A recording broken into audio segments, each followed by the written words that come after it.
Hello guys! Welcome back to my another video, and if you're new here, please don't forget to click the subscribe button down there, and also don't forget to click the notification bell button so that you'll be notified every time na magpo-post ako ng video. And please also don't forget to give this video a thumbs up. Pindutin nyo na yung like button dyan. And if you have comments or suggestions for my next video or recommendations, please don't hesitate to comment down below. So, as this video is get ready with me. Ano nga ba yung get ready with me? By the way, kasi mamaya pupunta ako ng Awra. Kailangan natin magpaganda-ganda, mag-ayos-ayos, diba? So, nalagyan na tayo ng foundation. So, I'm using Maybelline Fit Me Matte Poreless. It's in the shade of 109 or light ivory. So, sa foundation, ang ginagamit ko is yung lighter shade talaga. Kasi, acidic ako and mamaya, kapag acidic ka daw, madaling mangitim sa'yo yung foundation mo. So, pinuputian ko na. So, here it is.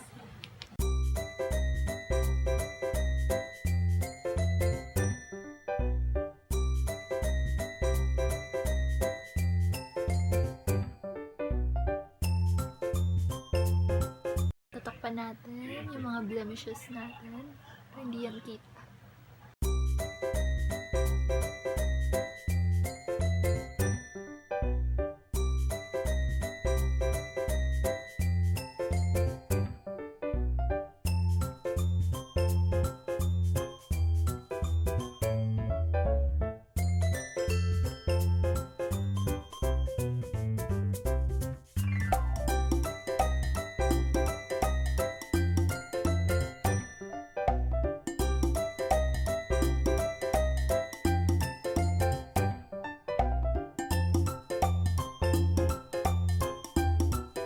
So sorry at hindi ako ngayon sa screen nakatingin kasi doon ako sa mirror nakatingin para naman magpantay, di ba guys?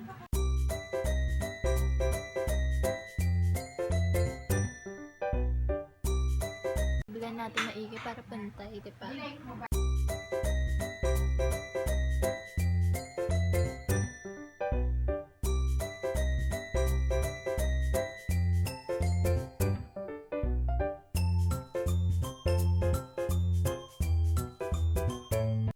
Medyo fresh na tayo tingnan. So, next naman, maglalagay tayo ng concealer using Maybelline New York. It's in the shade San 20. So, lagay lang natin siya sa ating under eye. And para medyo matago yung mga eye bags natin. And then later, sa gilid ng nose. And then, yung mga may blemishes tayo. Kung saan tayo may mga, may mga dark spots. Para medyo matago naman natin. Hindi naman sa kanahiya natin, pero para malighten lang, diba?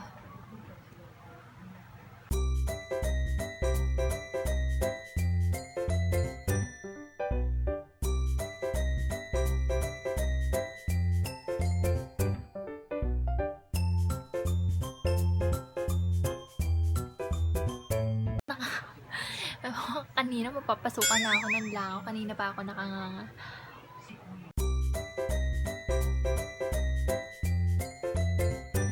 Ang natin, diba? Para blending is the key daw eh. Para maayos.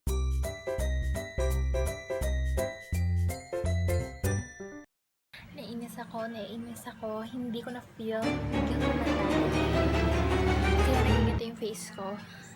Nai-stress ako. Hindi ko na-feel. Biglang nag-low battery itong phone ko. Biglang namatay. Akala ko kanina daldal ako ng daldal. Salita ako ng salita. Akala ko nag-video. Anyways, nag-bake ako using this Johnson's baby powder. So, using this brush, nilagay ko lang yung baby powder dito sa under eye. Ganyan. And then all over my face. Diba? So, sabi ko nga, yung baking kanina, hindi pala na-video ha. Yung baking, hindi lang siya ginagamit sa kusina. Hindi lang siya paraan sa pagluluto. Paraan din pala siya ng pag-makeup. Diba? para hindi daw mag-cake. Diba? Parang ang gulo, no? Kaya nga tayo nagbe-bake. Kasi gusto natin ng cake. So, baliktad pala sa pag-makeup. Kaya tayo nagbe-bake para hindi mag-cake yung makeup. So, ano nga ba yung cake? Yung parang namumuo-muo. Yung gano'n, namumuo-muo, nagbibitak-bitak. Ayun yung cake, diba? So, habang nag-aano tayo, anayin natin yung kilay natin. Ayusin natin. Itong Everbilay na Precision Blender. Ito yung ipapangkilay natin. So, maayos naman kilay natin. Maayos na ba yan? Anyway, brush muna natin para matanggal yung mga pulbo dyan. Mga dumikit na kung ano-ano, diba?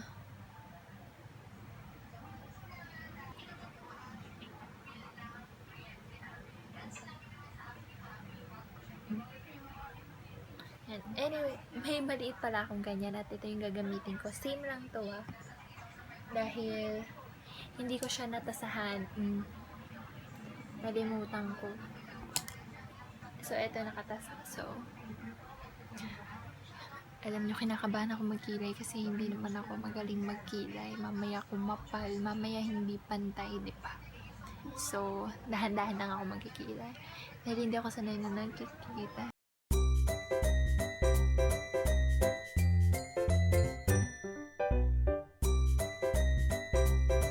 I-brush natin, diba? I-blend natin.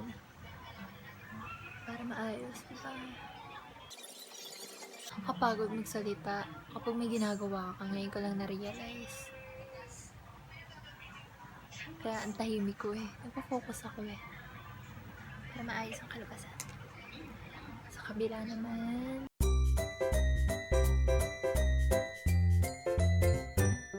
may pantay. Oh my God.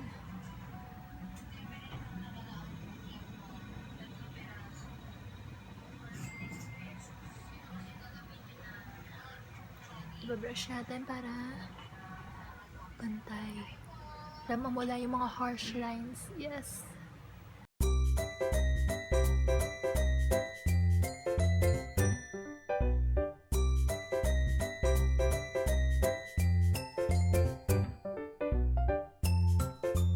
Ayan, baka kasi kumapal pa, diba?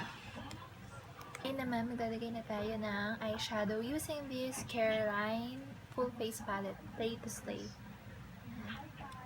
So, ano nga ba yung gagamitin natin dito na shade? Siguro itong color brown. Ayan. Ayan, kung nakikita nyo, yan yung gagamitin natin na shade. Para neutral lang yung color, diba?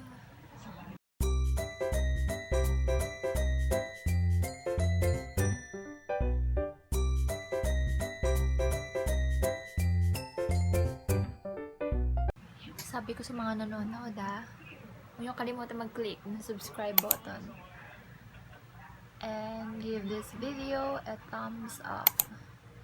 Diba?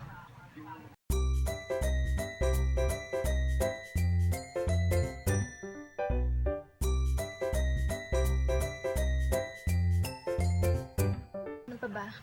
Digdig natin color. Lagyan natin na dark. So, lagyan natin ito sa gilid. Outer crease. Tama. Kung hindi ako nagkakamali. Shucks, kinakabahan ako. Mamaya mag-feel to. Basta mag-breathe.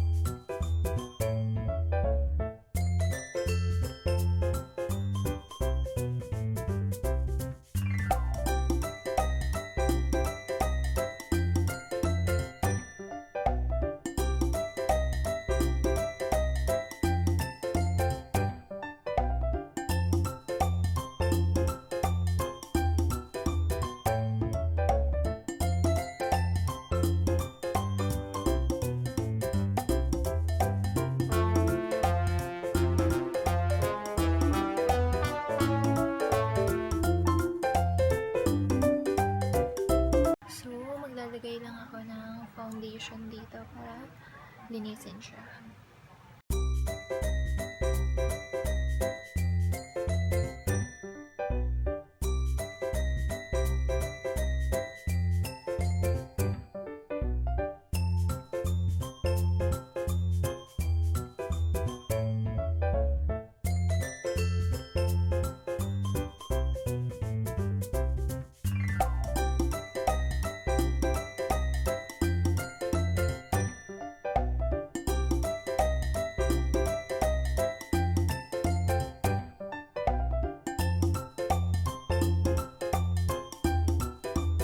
Ngayon naman, i-brush na natin yung binot natin kanina.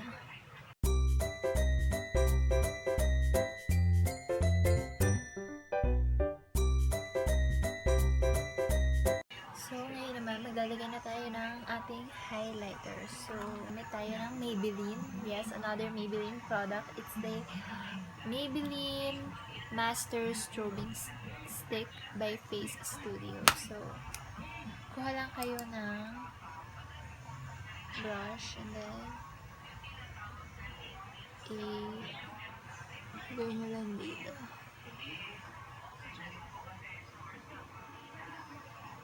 Sa ilalim ng eyebrow o yung eyebrow bone.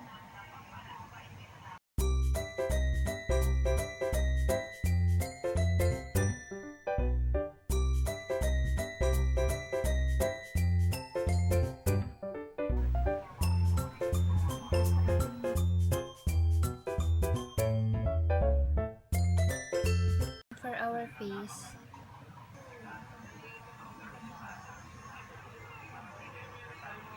kasi masira pa yung foundation na nilagay natin.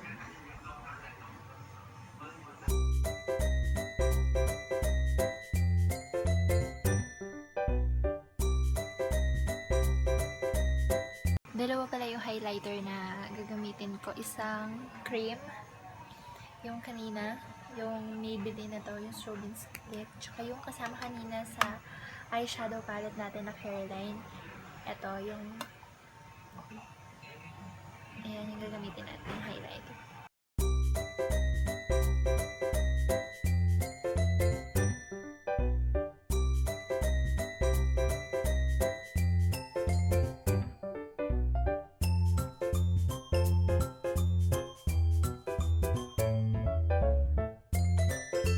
Lalagay na tayo ng blush on. So, yung blush, dito na lang natin ilagay. Ito. Yung red na yan. Kanina, yung kasama din to dun sa eyeshadow palette ng Caroline. Yung Play to Slay. Alam niyo, sulit to kasi eyeshadow, blush on, and highlighter all in one package na siya. So, great siya for beginner, gaya ko. Beginner, yes. Beginner.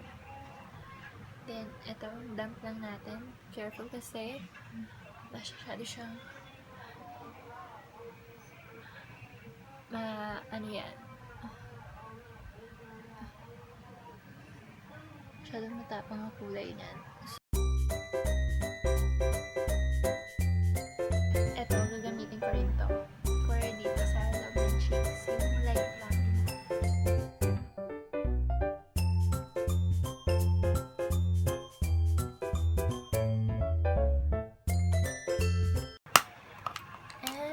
For our last product, and last is yung lipstick. So, using this Maybelline Mauve It Up, itong ilalagay natin.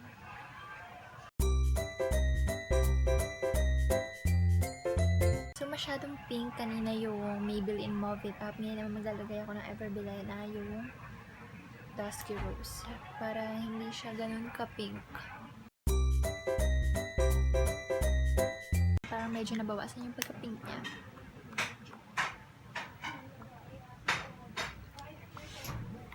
So, this is it, my final look, and